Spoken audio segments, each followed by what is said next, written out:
Mayong adlaw og welcome back na usab sa ato ang channel. So kung bag-o pa lang ka diri, please do not forget to subscribe and hit that notification bell para permi kang updated sa ato ang mga bag-o unya nga videos. Og sa Facebook pod ayaw kalimot sa pag-like o pag-follow sa ato ang Facebook page. Help me, help me.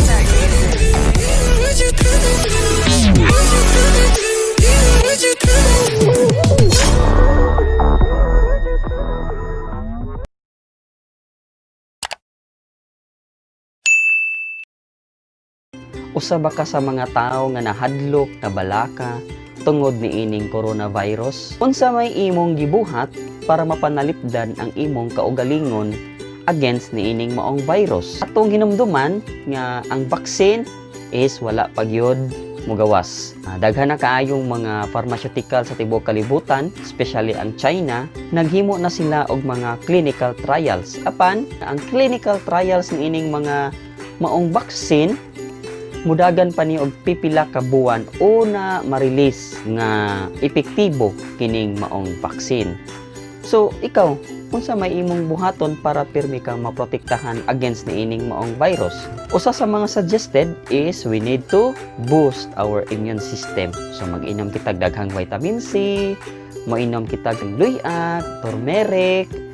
Then usa pa, kinahanglan kompleto kita sa tulog.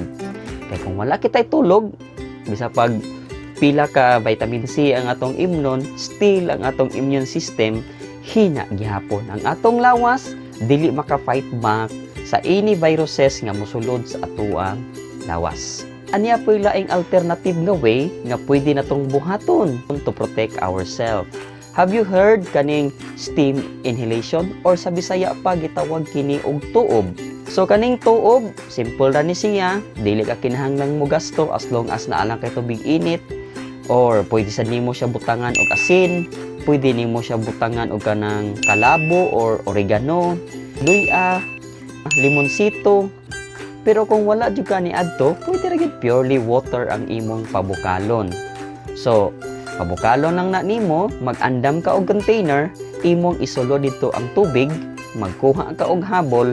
Then, for 6 to 10 minutes, imong i-inhale ang steam nga gikan sa nag-init nga tubig.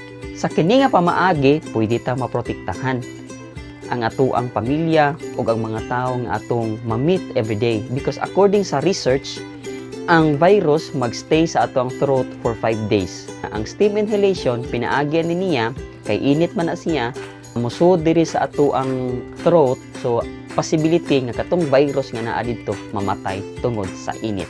So, walay mawagtang kung ato ni siyang suwayan.